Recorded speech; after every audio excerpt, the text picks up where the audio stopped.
Now, building a global enterprise is considered the future of business, but with the increase in unemployment and inflation rates in Nigeria and most countries of the world, building a world-class business amid COVID-19 pandemic is looking very tortuous at the moment. And joining us now for a chat on the future of business amid the pandemic is Debola Ajayi. He's a fellow with the Inspire Africa Entrepreneurship Institute and currently the Deputy General Managing Director of Ttransalliance Group. Thank you so much, Debola, for joining us on Newsday. Thank you for having me. Thank you for having me. We have seen throughout this pandemic so far that those that are tech savvy and technologically driven have fared better in weathering the storm, if you like to say. But how would you describe how businesses are adapting so far? How are Nigerian businesses adapting? Well, by and large, we have seen a great deal of innovation. You know, Nigerians, if we're speaking specifically on the Nigerian economy, one major thing that we all will agree on concerning Nigeria is it's a highly entrepreneurial culture with a group of people who are driven and very resilient. So we have seen businesses and industries take on the challenge of innovation and of pivoting their model to where profit actually exists in the market. And we've seen a number of businesses at least ensure that they survive. Sadly, we've seen a few businesses fail, but we've seen a few businesses continue. For example, we've seen businesses like Fazo Travel and Hospitality, which is a growing and emerging business in the travel and hospitality industry, continue to endure, despite the fact that the travel and hospitality industry was greatly hit, was one of the industries, sectors greatly hit by the pandemic. So, I mean, if businesses in a sector like travel and tourism have persevered, are still in existence, are still moving, then definitely we've seen that also happen across several sectors and industries. So yes, the tech industry has survived because they are able to effectively work with a remote operational system, you know, and while some other industries like the banking sector who are faced with corporate governance and risk, issues, working from home is not as easy for that kind of sector, but still we have seen that industry thrive and survive. So yes, we've seen increase in growth and we've seen increase in the development of Nigerian businesses and enterprises despite the pandemic.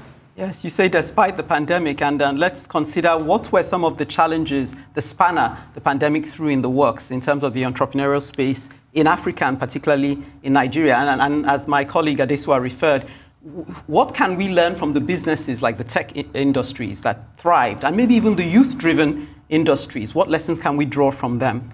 Well, I believe that one major lesson that we must draw, especially within the Nigerian business culture, is giving room for younger people to run affairs. If you look at the technology space, you look at businesses like Flutterwave, you look at businesses like Bamboo, right? You look at businesses that are purely tech-driven, you'll find out that most of these businesses are run by young people, right? You have young people at the head of affairs who are running these businesses and are making a difference, not just in the local stage, but also in the international stage. Recently, we're all glad to hear the news of the recent round that Flutterwave was able to raise in their financing ventures. We also recently heard about the feat that Paystack was able to achieve in closing, in how they were able to, sell that business. So one major lesson we must learn in the Nigerian space is that young people are ready to lead, right? Young people have the capacity to build innovative and sustainable businesses. And we have seen that properly proven by the businesses being run in the tech industry. Another major lesson that I think the Nigerian business culture should take away from what we're seeing from our tech pioneers is that the remote working system is possible, it's achievable. The fact that there are challenges with that system does not mean it's impossible, right? You can have a team effectively run across remote locations, not necessarily concentrated in one place. We have seen the tech businesses also, lead the way with that model. And then, of course, the tech businesses, by their very nature, have also shown us that being technologically driven in operational practices, and even in our strategic, in our strategic positioning, how we are looking to connect with the markets that we serve, and how we, position ourselves to be remunerated for the product and services we offer. The tech businesses also show us that there is a way there. So it is a lesson that 3 things are possible. 1, young people can lead. Young people have the capacity. More young people should be brought to the helm of affairs in driving the business landscape in Nigeria. 2, it is possible to work remotely and get results. There are challenges, yes, but it's possible. And then, of course, 3, tools, using technology tools to drive business operations and strategic positioning is extremely crucial. It will help immediately, it will bring a multiplier effect into your returns, into your profits and your market share as a business when you are able to use technology to connect to a wider range of people, both locally and internationally. So are you saying, although I didn't hear much of the challenges Ekene was asking you about, but are you saying that all businesses are compatible with remote working? Well, not all. Well, is the concept of remote working really is what we'll dive into, right? You can have the application of it will differ as per the reality, the unique context and reality of each business.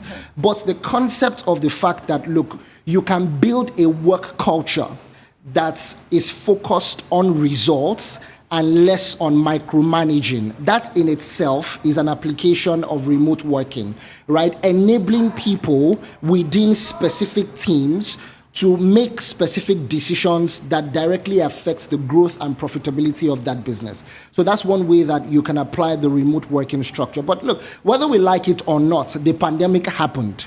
And whether we liked it or not, businesses who were able to thrive within the pandemic were businesses who were able to operate with the remote working model. All businesses who could not adapt to that model experienced shocks in their business operations, some of which they were not even able to recover from. Right, so when we go from remote working to adopting technology, we're about 80% of the way. This at least helps us to achieve a crucial point in the pandemic, which is, social distancing.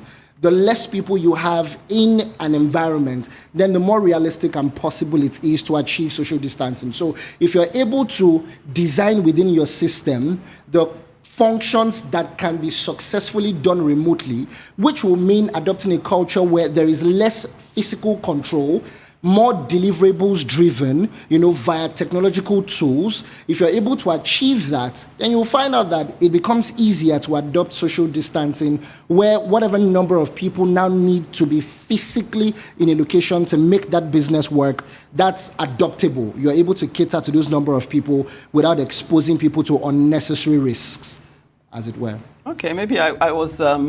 Part of why I wanted to highlight the challenges for Africa and Nigeria in particular is that despite the innovation the youth continue to demonstrate, there are some major lacunas in us, that we need to invest in. So I want you to help us identify the key areas that we will need to enhance if we're to continue to promote an entrepreneurial environment and keep up with the global competition.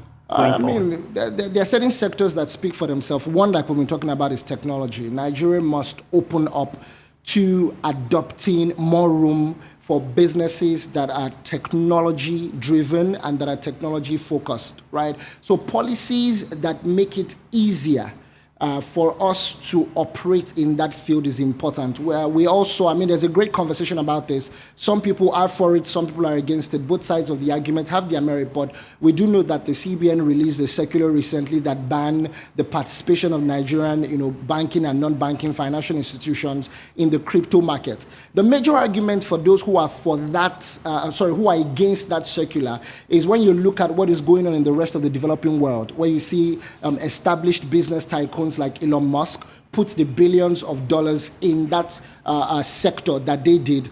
And then while us in Nigeria are making the kind of decision where we are blocking off our banking and non-banking institutions from being able to participate in this thing that has seen global recognition and global acceptance. And so the second thing is we need to look at investing in the policy conversation. Even though this is not a business, it is something that directly affects businesses. And I think that it is something that warrants closer attention. The ease of doing business in Nigeria really should be looked at. And the process with which we arrive at the policies that affect these businesses should also be looked at. I mean, we saw what happened when Lagos State recently, a couple of us just released that circular about the ban on businesses like Go-Kada. Debola, Ajayi. Unfortunately, that's so much we can take, but much appreciated. Thank you for coming.